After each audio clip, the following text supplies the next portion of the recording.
ya, 21 Maret 2020. Nah, Samuel John sekarang kaca sudah berada di Dr. Zos. Oh, Dr. Zos. Dokter Rias, Mbak. Dr. Yos. Iya, oke. Selamat sore sahabat Eljon dimanapun Anda berada. Ya, pada sore hari ini di tengah wabah COVID pada hari ini, ya. Jadi kita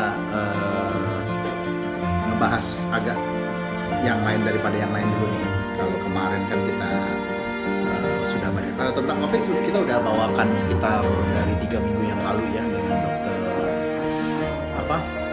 dengan dokter Lia ya. Saya rasa udah cukup informasi. Kalau memang kurang bisa dilihat di channel YouTube saya ya. Ada ulasan yang sangat banyak tentang COVID. Nah, sekarang kita agak lain daripada yang lain nih ya. Ini juga selama masa COVID ini juga berguna untuk ini ya, untuk untuk kita hari ini tentang olahraga dan cederanya. Jadi ya hal ini bisa dipakai untuk ya selama masa COVID dan social distancing ya Anda bisa berolahraga sendiri di rumah. Nanti akan ada tips-tipsnya kalau untuk ini. Nah, untuk permasalahan pada hari ini kita sudah kedatangan narasumber ya, Dr. Dito Basuki Putra, spesialis rehabilitasi medis. Kalau ininya, kalau berdasarkan gelasnya KFR. Ya, ini bisa dijelasin Dr. Dito. KFR ini apa nih? Ayo perkenalan diri dulu deh sama pendengar dan pemirsa. Ya, silakan Dr. Dito. Assalamualaikum warahmatullahi wabarakatuh. Ya. Selamat sore pendengar Eljon. Perkenalan sedikit dari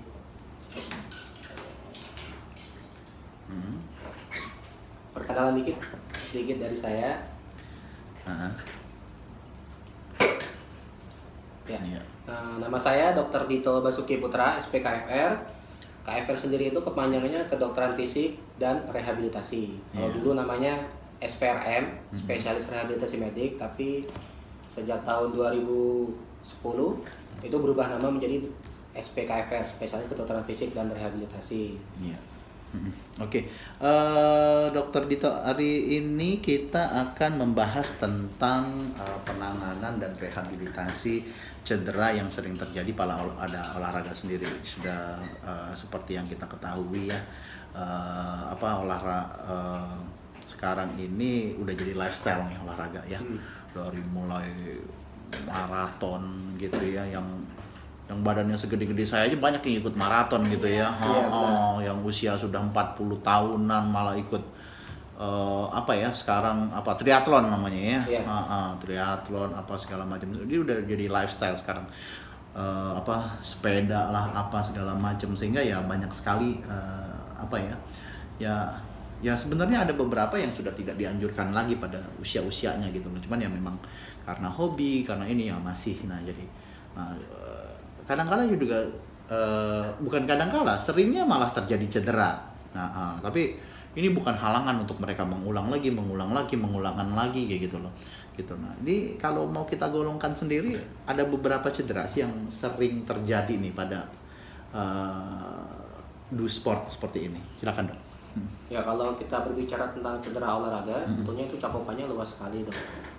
Karena yang namanya cedera olahraga artinya cedera yang didapatkan pada saat melakukan aktivitas olahraga. Baik itu olahraga apapun itu. Jadi bisa jadi itu mengenai anggota gerak bawah, entah itu bisa lutut, pergelangan kaki, bisa juga mengenai leher, cedera leher bisa juga, atau bahu pada misalnya pemain badminton ataupun tenis. Jadi sebenarnya cedera olahraga itu sendiri sangat luas sekali. Cuma yang sering kita jumpai di rumah sakit, di praktek saya sehari itu adalah cedera lutut biasanya. Pada yang suka main bola, itu biasanya sering terjadi tuh cedera lutut. Baik itu cedera ligamennya, jadi ada istilahnya tuh cedera ACL atau cedera PCL. ACL PCL itu adalah ligamen pada sendi lutut yang sering mengalami cedera pada saat olahraga. Jadi dan makanya sangat penting sekali sebelum olahraga itu kita melakukan warming up. Pemanasan ya. Kebanyakan kalau kita lupa atau warming up-nya tidak benar, maka risiko terjadinya cedera olahraga juga akan tinggi dibandingkan kalau kita melakukan warming up yang benar, pemanasan yang benar. Jadi warming up sendiri juga idealnya dilakukan 5 sampai 10 menit 5 sampai 10 menit ya. sebelum olahraga. Dan itu pun idealnya harus ada yang dinamis dan statis. Gimana tuh dinamis dan statis itu seperti ya? Bisa digambarkan sedikit? Ya dulu kalau kita waktu sekolah masih SD, kan sebelum biasanya kita belajar olahraga kan ada pemanasan tuh. Kalau yang statis itu artinya yang cuma bergerak sekali, misalnya leher ditekuk, 1, 2, 3, 4, 5. Nah itu statis, artinya diem dia. Tapi kalau yang dinamis, yang misalnya 1, 2, 3, 4, nah itu yang bergerak dinamis. Jadi idealnya kita mulai dengan dulu static stretching dulu, peregangan statis dulu, baru kita lanjutkan dengan peregangan dinamis, dynamic stretching. Seperti itu. Cukup waktunya 5 sampai 10 menit. 5 sampai 10 menit ya, Dok ya. Selain itu apa lagi, Dok? Kalau ini memang yang paling sering adalah lutut ya. Iya. Jadi ya, gini, sering ada orang yang bertanya kalau jadi antara yang sifatnya trauma nih bisa kita golongkan ya mungkin ada kesalahan jatuh kayak gitu atau tertabrak sesuatu atau ini gitu. Tetapi ada juga yang mungkin nggak ngapa-ngapain ya, tidak ngapa-ngapain apa segala macem, tiba-tiba selesai berolahraga dia merasakan nyeri yang ini atau bengkak lah seperti itu gimana itu, Dok? Nah itu kemungkinannya ada dua. Yang pertama mungkin karena pemanasannya yang tidak benar. Jadi pada saat dia berolahraga, pemanasan tidak benar, pada saat dia melakukan olahraga, jadi ototnya kaget gitu kalau bahasa kasarnya, cederalah otot itu. Atau yang kedua itu kita kelompokkan ke namanya repetitive trauma disease, jadi RTD, berkali-kali. Jadi sebenarnya itu tuh udah dari dulu sudah ada, cuma mungkin ukurannya masih mikro, akhirnya pada suatu waktu dia udah terakumulasi yang mikro tadi, baru muncul gejalanya itu. Jadi bisa jadi sakitnya itu walaupun tidak terbentur atau tidak apa, bisa jadi sakit karena dua kemungkinan itu.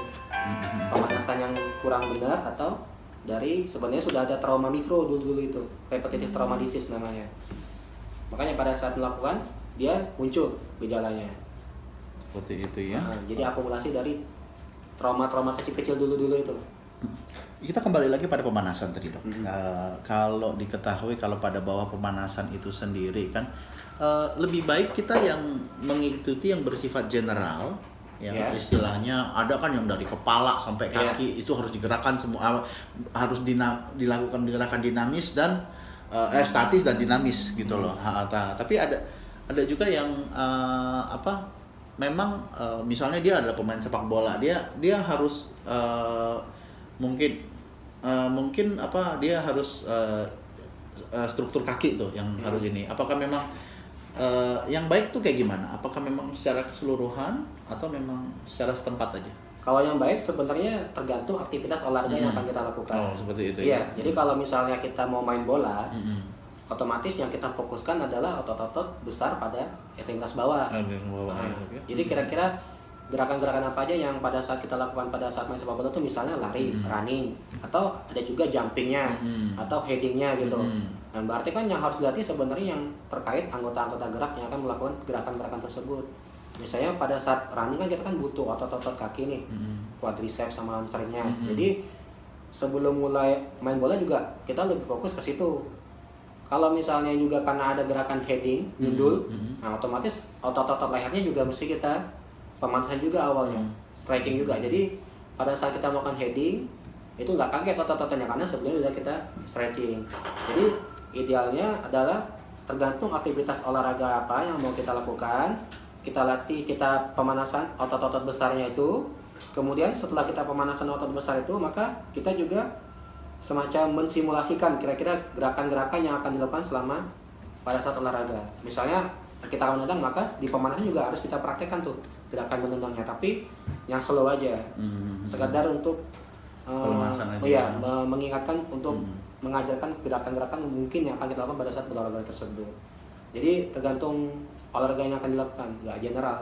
Kalau general mungkin kalau kita cuma mau senam biasa, misalnya senam kebugaran, bolehlah kita melakukan pemanasan yang sifatnya general. Karena kan kalau untuk senam kebugaran, pasti semuanya akan bergerak dari mulai leher, bahu, lengan, pinggang, kaki. Ya, makanya pemanasan juga mestinya sifatnya general.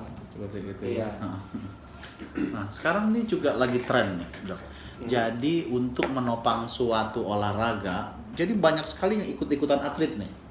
Ya, jadi misalnya dia adalah seorang pemain bola atau dia senang sepeda, ini apa segala macam. Mereka memperkuat otot-otot yang digunakannya itu dengan latihan beban juga. Kadang-kadang agak melupakan umur ya. Iya, benar. Istilahnya 50 tahun, usia sudah 50 tahun apa segala macam. Oh iya, saya hobi lari, saya mungkin hobi renang apa segala macam. Dia melatih otot secara majornya juga, otot besarnya kayak gitu loh. Mungkin dengan fitness apa segala macam.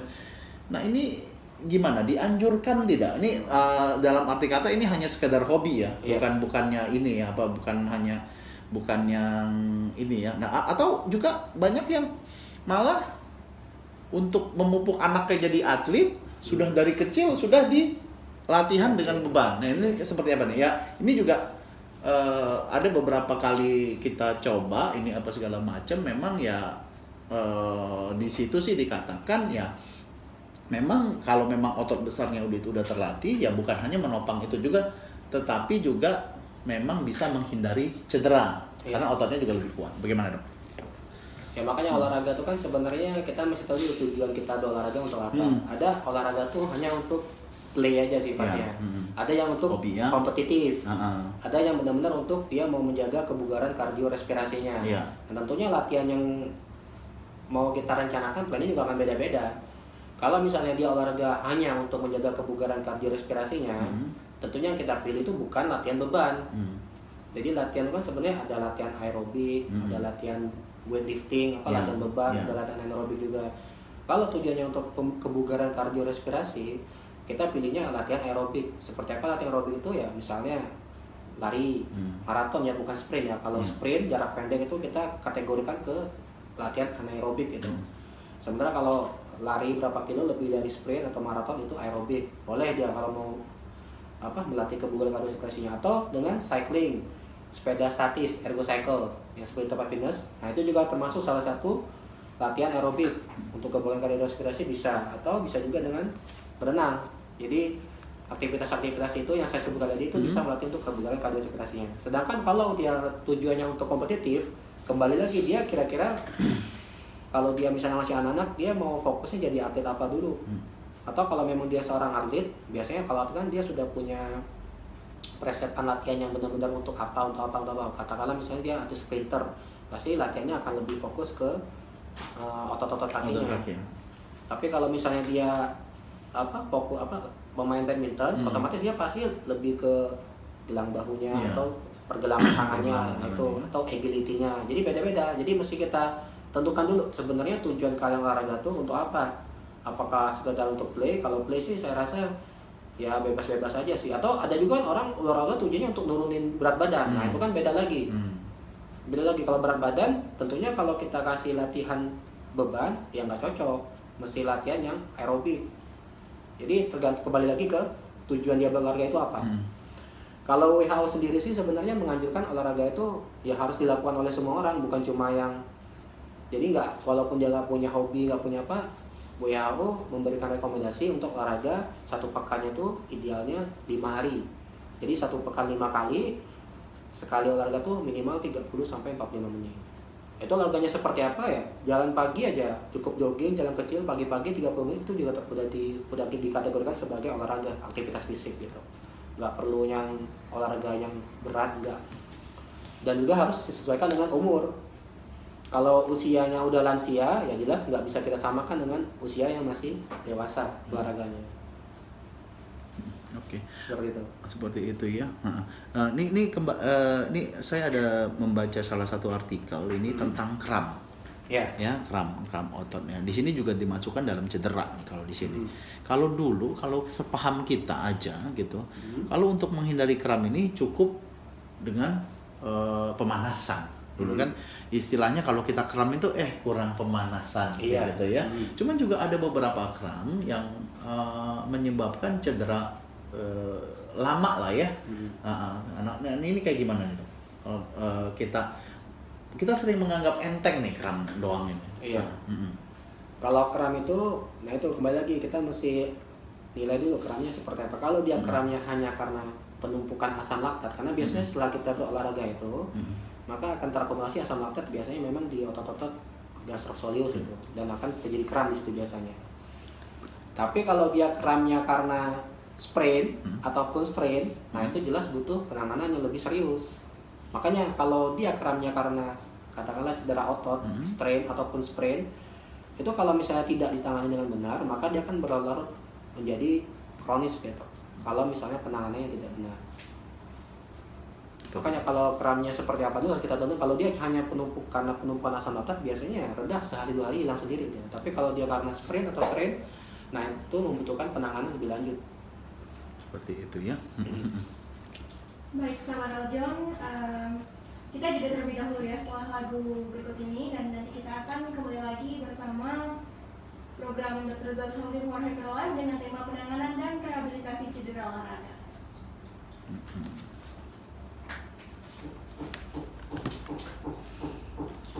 Ini ada pertanyaan,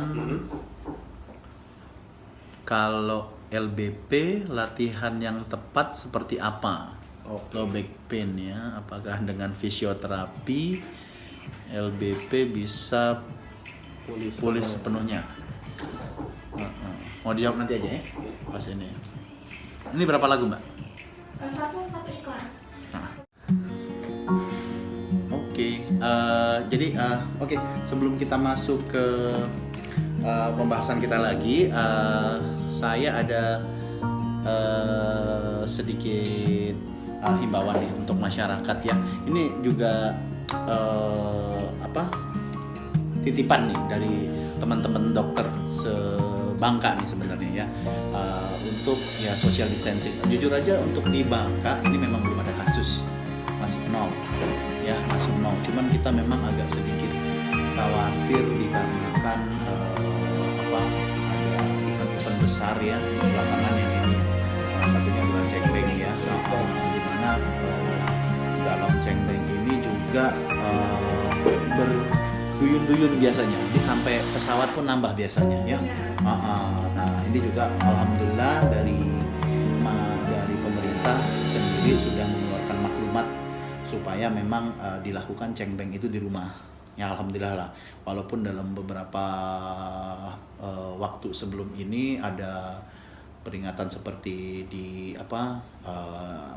depan alun-alun ya, masih ada kerumunan kayak gitu, dan ada beberapa event juga masih memaksakan untuk diadakan kayak gitu.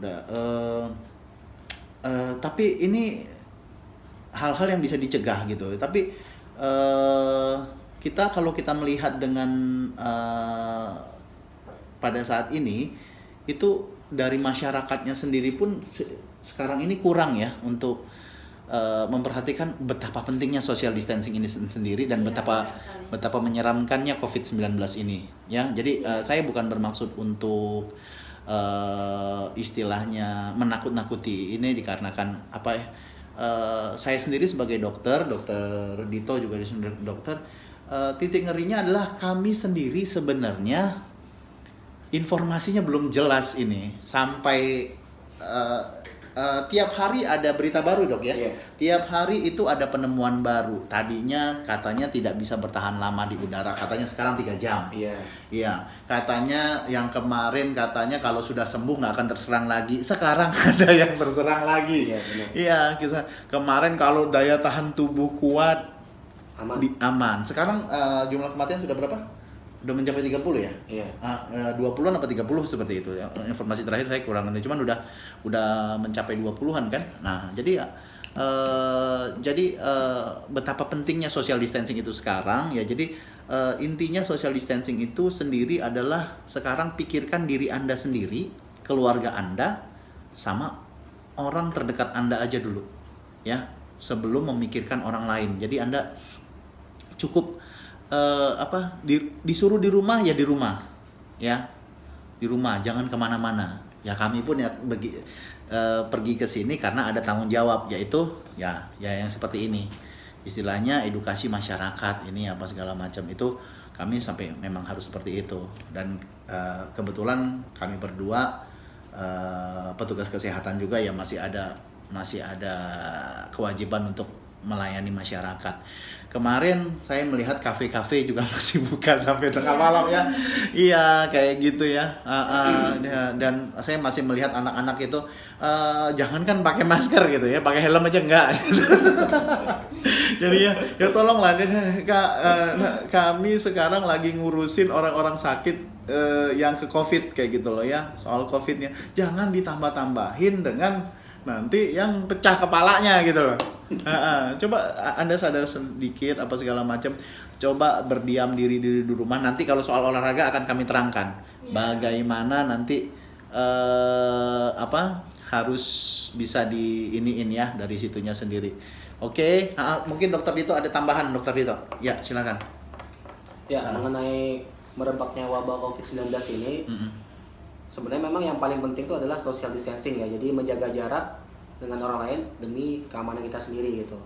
Karena saya dapat share di grup WhatsApp, itu kenapa bisa tinggi outbreak di negara Italia itu ya karena salah satunya masyarakatnya meremehkan mengenai social distancing. Jadi udah diwanti-wanti sama pemerintah jauhi dulu keramaian, tapi masih nongkrong di kafe atau di tempat-tempat hiburan atau di pusat-pusat perbelanjaan. Akibatnya melonjak drastis angka kejadian di Italia. Untuk informasi aja, sekarang jumlah pasien COVID-19 yang meninggal di Italia itu sudah mencapai angka 4.000. Jadi itu jumlahnya sangat besar sekali. Dan setelah jumlah kematian mencapai 2.000 atau 3.000 barulah masyarakat Italia itu sadar dan akhirnya Perdana Menterinya mengeluarkan kebijakan untuk lockdown. Jadi semua pusat-pusat perbelanjaan, kafe-kafe itu ditutup, sekolah diliburkan, yang buka hanya supermarket, apotek, sama rumah sakit. Jadi sekali lagi pesan dari kami, jangan meremehkan social distancing, jadi karena itu untuk keamanan kita semua. Jadi lebih baik kita beranggapan kita sudah terpapar corona, kemudian kita melakukan self isolation 14 hari daripada kita beranggapan kita belum terpapar terus kita melenggang kemana-mana. Itu lebih membahayakan menurut saya. Sekian kalau dari saya. Ya, jadi social distancing itu sendiri, sosial berarti kehidupan sosial Anda, dan distance itu jarak. Jaga jarak terhadap Anda ya. Sekarang sudah sangat dimudahkan dengan adanya smartphone apa segala macam. Ya, sekarang kalau ngumpul-ngumpul juga percuma, Dok ya. Iya. Sekarang ngumpul bertiga megang HP. Jadi mendingan dari rumah masing-masing aja. Ya, kayak gitu ya. Dan juga untuk mungkin yang pengusaha tempat makan, tempat minum ya diturutin aja lah, jam 8 mungkin udah mulai tutup lah apa segala macam. Pergunakan itu jack ya, rap gitu ya, tau lah ya maksud saya ya. Pergunakanlah itu. Nah, masyarakat Pangkal Pinang, nah itu udah ada, kita ngasih rezeki juga sama orang ya. Oke, mungkin itu sekian dari kita ya. Oke, sekarang kita masuk lagi ya pada ini ya. Ini udah ada pertanyaan ya. Oke, tadi yang pertama adalah dari Rantau Ahmad. Dokter, kalau LBP, latihan yang tepat seperti apa? Apakah dengan fisioterapi LBP bisa pulih sepenuhnya? Ya, silakan Dok. Ya, terima kasih. Kalau LBP sendiri kita mesti nilai dulu dengan Pak Rantau Ahmad ya. Jadi mesti kita nilai dulu itu penyebab LBP-nya kenapa. Karena penyebab LBP itu ada banyak sekali. Kalau di keilmuan itu penyebabnya secara umum sih kita kategorikan ada 5. Bisa dia fisiologenik, vaskulogenik, psikogenik karena psikologisnya, atau neurogenik, atau terakhir karena spondylogenik. Jadi tergantung penyebabnya apa. Karena kalau ditanyakan latihan yang bagaimana yang tepat, nggak bisa kita tentukan juga. Misalnya pada kasus-kasus LBP-nya karena misalnya HNP, hernia nukleus pulposus. Nah itu kalau kita latihannya kita mesti milih latihannya extension base. Jadi jangan kita pilih latihannya yang flexion base. Flexion itu artinya membungkuk ke depan. Kalau extension itu artinya kita membungkuk ke belakang. Nah, kalau LBP-nya kan HNP, kita nggak boleh memberikan latihan yang flexion base, membungkuk ke depan, karena itu bisa memperparah HNP-nya sendiri. Bolehnya kita extension base. Itu salah satu contoh aja sih apabila penyebab LBP-nya itu HNP. Tapi kalau penyebab LBP-nya misalnya katakanlah ada muscle imbalance, artinya ketidakseimbangan otot. Bisa antara otot sebelah kanan atau kirinya nggak seimbang, lebih dominan yang sebelah kanan dibanding kiri atau sebaliknya. Atau bisa juga karena imbalance antara otot depan sama otot pinggang. Otot depan itu apa? Otot perut. Jadi misalnya pada orang-orang yang obes, yang otot perutnya buncit gitu, nah itu kan ada ketidakseimbangan juga antara otot pinggangnya sama otot perutnya. Nah itu bisa juga bikin keluhan LBP. Jadi dan fisioterapi pun sebenarnya yang namanya fisioterapi itu nggak cuma fisioterapi pasif, tapi ada juga fisioterapi aktif, yaitu terapi latihan. Jadi yang ideal itu adalah kita fisioterapi baik itu dengan menggunakan modalitas bisa inframerah atau electrical stimulation atau diatermi.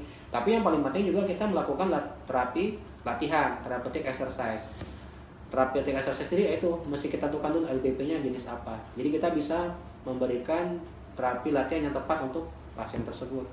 Jadi nggak bisa kita generalisasikan. Pokoknya LBP kasih latihan ini selesai semua, enggak. Jadi mesti kita nilai dulu kira-kira apa nih penyebab LBP-nya.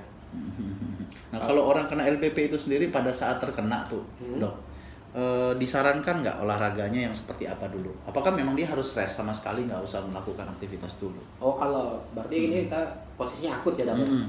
Kalau untuk akut kan sebenarnya kita udah punya semacam akronim ya, mnemonik yaitu PRICE gitu loh. PRICE, P itu protect, protection, R-nya itu rest, I-nya itu ice, C-nya compress, E-nya elevation. Nah itu hampir untuk semua kasus-kasus akut, baik itu cedera olahraga ataupun ya semua kasus neuromuskuloskeletal akut bisa kita terapkan menggunakan PRICE ini. Cuma rest di sini bukan artinya kita benar-benar rest total gitu, tapi relatif rest. Jadi yang kita istirahatkan itu adalah bagian yang sakitnya itu. Misalnya kalau di sini pinggang yang sakit, ya kita tetap jangan sampai kita gara-gara pinggang sakit kita kerjanya duduk, tidur, nggak boleh seperti itu. Kita tetap harus beraktivitas seperti biasa. Jadi rest di sini hanya mengistirahatkan. Jadi kalau misalnya pinggang sakit berarti aktivitas seperti membungkuk, baik itu ke depan atau ke belakang, nah itu yang mesti dijaga.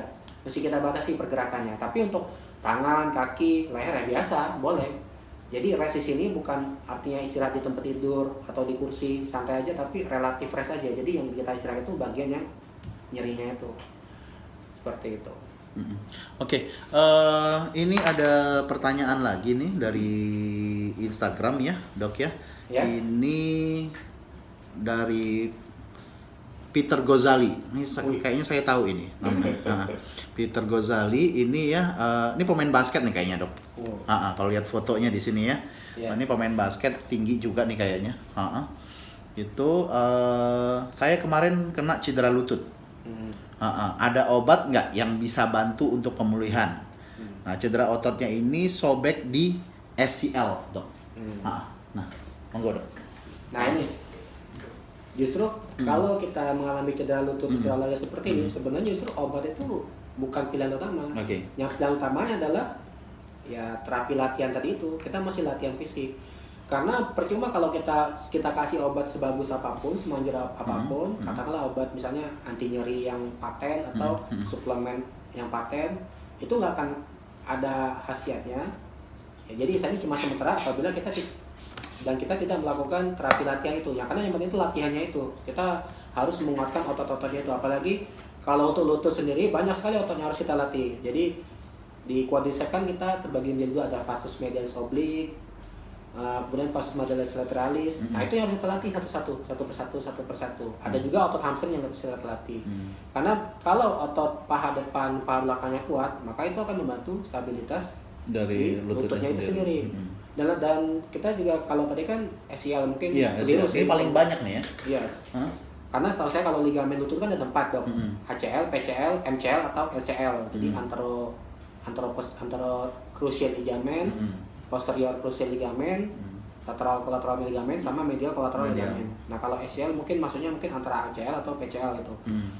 Nah, kalau ligamen sendiri itu sebenarnya harus dinilai juga karena pertama apakah benar itu yang cedera itu ligamennya. Karena diagnosis gold standar untuk menegakkan diagnosis cedera ligamen itu adalah MRI.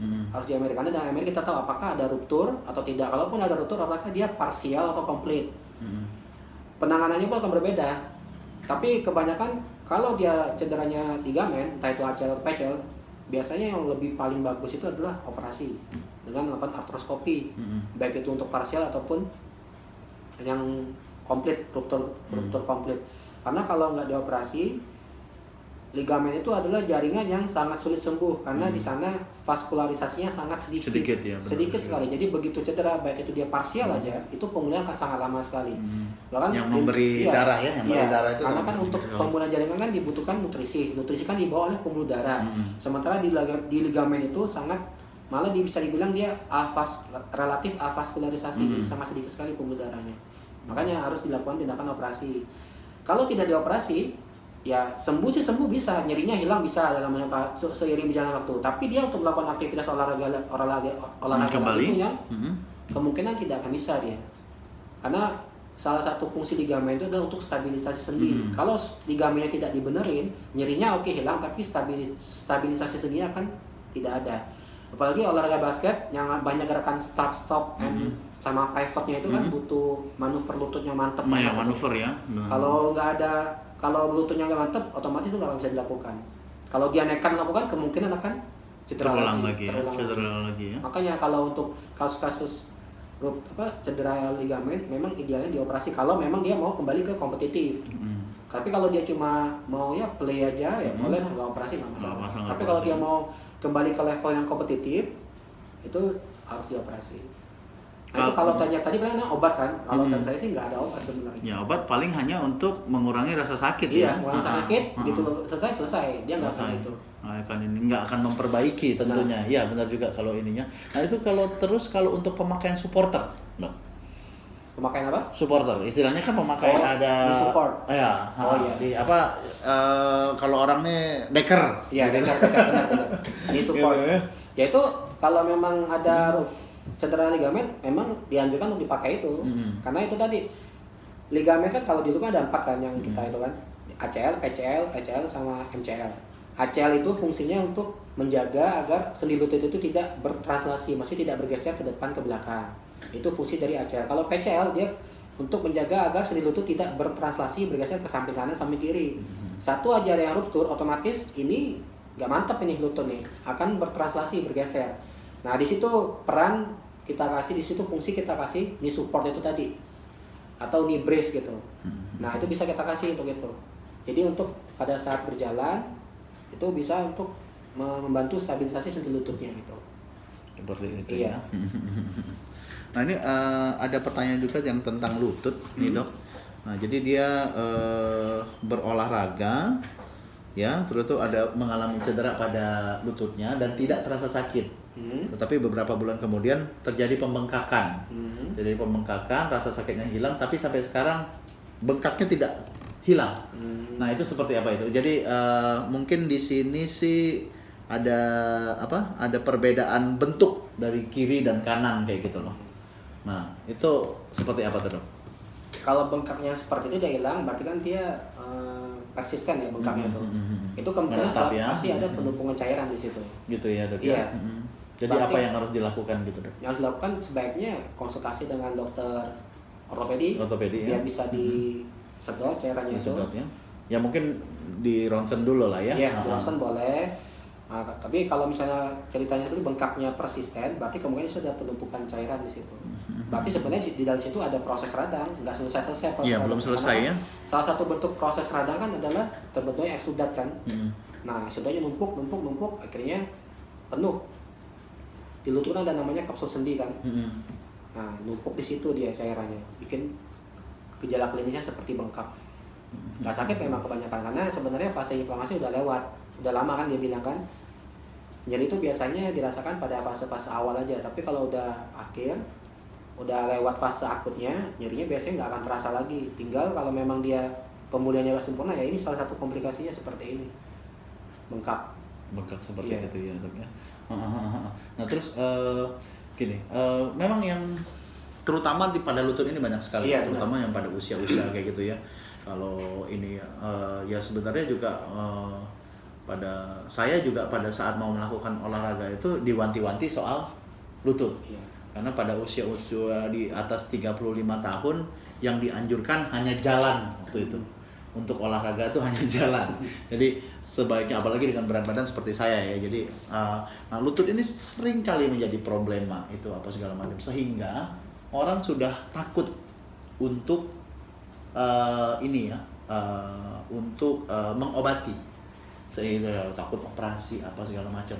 Beralihlah ke urut biasanya dong. Nah ini kalau kata saya bidang Anda ini setengah nih dok. Ya. Jadi juga agak menyetujui tindakan-tindakan yang sifatnya bukan terapeutik, istilahnya ya inilah ya, urut nih termasuk dalam salah satu ilmu Anda. Iya. Kayak gitulah. Ini bagaimana nih dok istilahnya kalau soal urut ini sendiri? Kalau sebaiknya kalau pertama kali itu urut aja nggak sih gitu loh. Nah itu kan tadi seperti yang saya bilang kan, sebenarnya kalau begitu ada kejadian kasus akut nih, itu tetap kita pakai prinsip price tadi itu. Price. Memang sih sebenarnya price kan tadi saya bilang kepanjangan price itu kan protect, rest istirahat, ice, compress sama elevate kan. Nah sekarang itu sudah beralih menjadi peace, PACE, protect, P-nya protect, E-nya elevate, sama A-nya itu avoid and anti-inflammation. Jadi justru obat-obat NSAID itu nggak ada di situ ya? Iya, nggak disarankan. Kenapa? Karena sebenarnya proses inflamasi itu kan adalah dia selain proses inflamasi itu juga sebenarnya proses penyembuhan jaringan. Jadi pada saat terjadi inflamasi ada mediator yang keluar pada saat inflamasi, itu juga sebenarnya merupakan faktor yang penting untuk pemulihan jaringan itu. Makanya kalau kita total eliminasi, kalau inflamasinya kita eliminasi total, otomatis inflamasinya selesai tapi penyembuhan jaringan juga terhambat. Makanya di yang paradigma baru ini dimasukkanlah avoid anti-inflammation itu. Kemudian C, PEAC, C itu compress, E-nya educate. Nah, di sini yang jadi menarik adalah ternyata icing, penggunaan kompres itu tidak dianjurkan lagi. Tidak dianjurkan lagi? Tidak dianjurkan lagi justru. Oh, iya. Ternyata setelah ada penelitian, salah satu penelitian yang terkenal itu adalah penelitian pada tikus. Oh iya. Dia mematahkan kaki tikus itu, dipatahkan di kaki, di betis, di tulang kering. Terus dibandingkan tuh kelompok yang menggunakan icing sama yang non icing. Ternyata terus dievaluasi tuh dari 12 jam pertama, 1 hari, 2 hari, 14 hari, sampai 28 hari. Ternyata yang lebih bagus tuh malah yang tanpa icing. Begitu yang justru kelompok tikus yang dipakaikan es, itu malah menghambat pemulihannya, gak secepatnya tanpa es itu. Salah satu alasannya adalah karena es dingin membuat vasokonstriksi. Karena vasokonstriksi penyempitan darah, padahal kan untuk jaringan yang luka kan dia butuh suplai asupan darah. Dia bikin vasokonstriksi, akibatnya suplai darah juga gak lancar.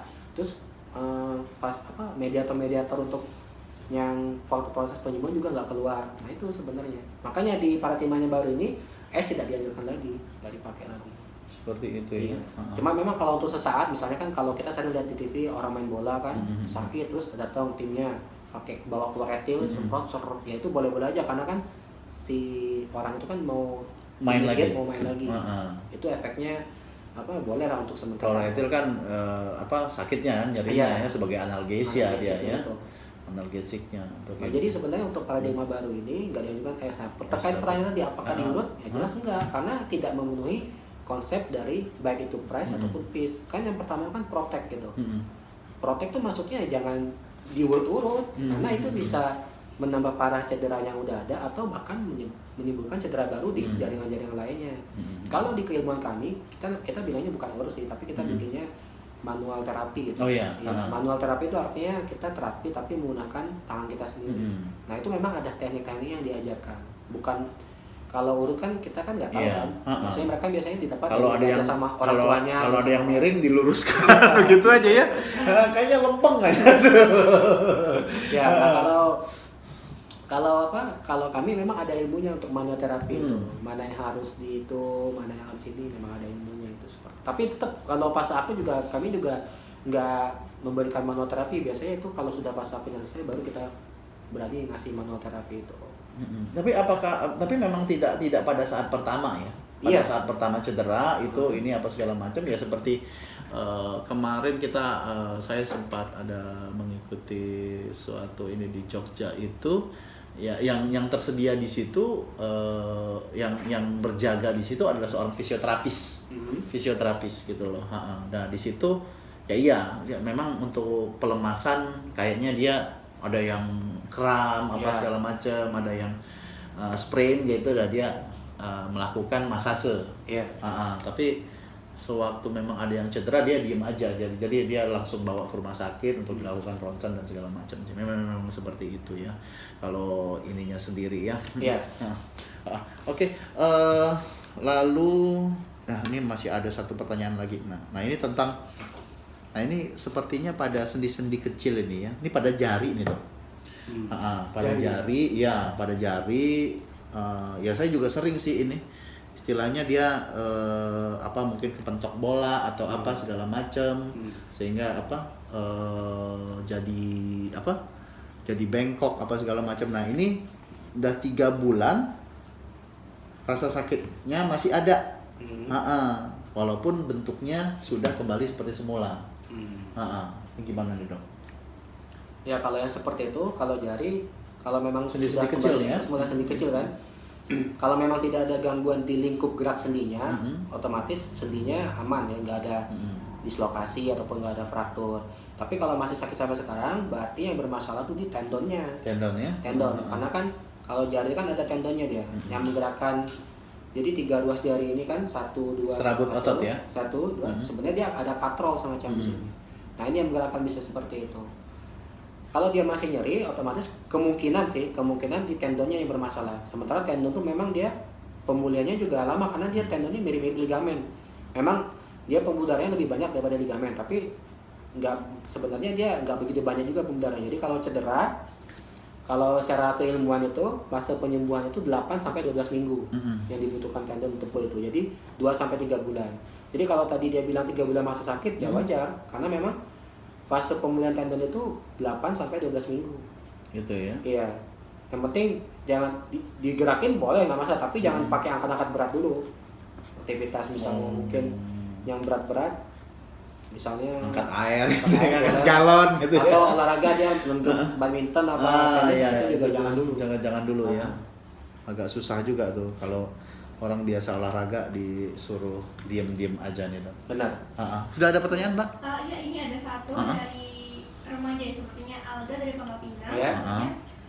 Bagaimana sih tanggapan dokter terkait fenomena olahraga HIIT cardio yang dipercaya remaja dapat menurunkan berat badan? Apakah itu benar dan disarankan? Soalnya banyak sekali influencer di YouTube yang menggunakan HIIT cardio itu seperti senang untuk menurunkan berat badan. HIIT cardio ini kayak gimana ya? Ya, HIIT itu sebenarnya ada kepanjangannya. HIIT itu High Intensity Interval Training. Jadi, ya ini kalau kita bilang benar nggak untuk menurunkan berat badan, ya bisa. Tapi harus disesuaikan dengan kondisi kita, karena dia ada gradingnya.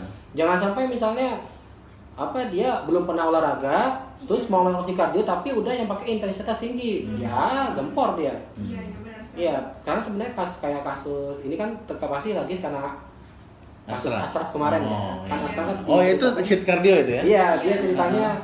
Nah, kayak Ashraf kan sebenarnya kalau dari diskusi saya kan dengan ada dokter dari SPKU juga. Iya. Dia salahnya karena meeting di New York, perjalanan pulang dari New York ke Indonesia, terus meeting, dia nggak ngasih tubuh untuk istirahat ya, langsung HIIT cardio, jet lag ya istilahnya. Itu yang sebenarnya yang sangat disayangkan. Mestinya kan dia ngasih tubuh dulu untuk istirahat. Nah ini bukan bermaksud untuk mengungkit ini ya, istilahnya kita ambil dari sisi pengetahuannya. Ya makanya itu sama dengan yang tadi remaja-remaja yang mau nyobain cardio, boleh-boleh aja, tapi ingat harus dimulai dari yang terendah dulu. Ada levelnya. Iya, ada levelnya. Karena kan namanya high intensity interval training. Jadi intensitas dan intervalnya bisa kita atur sendiri sebenarnya. Coba aja, bisa di-download di aplikasi Play Store, itu ada tuh.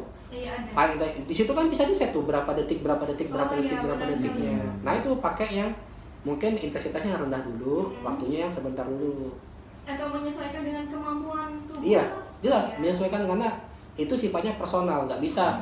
Ya misalnya Dr. Yoza HIIT-nya seperti ini, saya seperti ini, mesti beda, nggak bisa disamaratakan itu. Memang kalau hit memang sangat cepat untuk bergaul karena kebanyakan juga artis-artis Hollywood misalnya Iya. tuntutan peran, Iya. dia mau bergaul dia pasti lakukan hit itu. Hit Iya. Agak cepat kayak ya. gitu, tapi itu capeknya luar biasa gitu. Ya pernah nyoba juga sih dok. Wes, Worth it gitu ya. Iya, Cuma capek banget. kalau misal belum terbiasa pasti ada kram di antara Pasti. perut dan kaki dan banyak hal. Nah itu tetap harus pemanasan dulu ya Iya, sebelum hit ya, pemanasan. jangan nggak pemanasan. Jangan lupakan pemanasan. Iya. Pendingin. Oke. Selanjutnya dokter. Oke, Oke, mungkin sini sudah sedemikian banyak yang kita bahas ya. Iya. Tidak semua bisa menjawab, cuman memang pertanyaan sudah agak ini. Oh iya, mungkin kita harus membahas soal olahraga di masa ini ya, di masa COVID ini sendiri ya, dengan tidak mengabaikan social distancing ya. Saya sih memang menyarankan untuk berolahraga di rumah. Banyak hal yang bisa dilakukan untuk berolahraga di rumah ya, seperti ya nggak, kalau angkat-angkat berat sih susah juga ya kalau Iya. ininya apa segala macamnya, tapi kalau seperti kardio bisa dilakukan di rumah ya, dengan Bisa. lari-lari kecil kayak gitu ya, apa segala macam, atau ada sepeda di rumah gitu ya, beli standar standing yang itu ya, supaya roda belakangnya terangkat ya, nggak apa-apa. Iya, Ya, itu kan ya sepeda Iya. statis buatan sendiri kan, itu bagus gitu ya. Gitu kan, kalau sekarang mau ngarepin orang nimba kan nggak ada lagi ya timba ya. Sekarang semuanya sudah pump sama itu ya. Nah, atau kalau memang maupun sekarang banyak ya aplikasi yang di handphone yang bisa mensupport kegiatan olahraga Anda di situ ya. Ada satu olahraga namanya plank gitu iya, ya. benar. Plank. Nah, Anda bisa lihat di YouTube mesti ngapain aja ya. Yang penting Anda aman ya, pakai sepatu, pakai pakaian yang pas untuk olahraga, dan tinggal lakukan aja. Itu banyak sekali. Nah, ini yang sekarang juga banyak, kemarin saya lihat ada beberapa lapangan ya, lapangan tenis, lapangan basket itu ditutup. Ya saya rasa ada baiknya juga. Karena memang sedemikian serius permasalahan yang tengah kita hadapi pada saat ini. Ya, nah tentang olahraga ini ada yang mau ditambahin, Dokter Dito, silakan. Ya, jadi di tengah merebaknya wabah COVID ini jangan kita lupakan olahraga gitu. Jangan karena kita takut jangan keluar.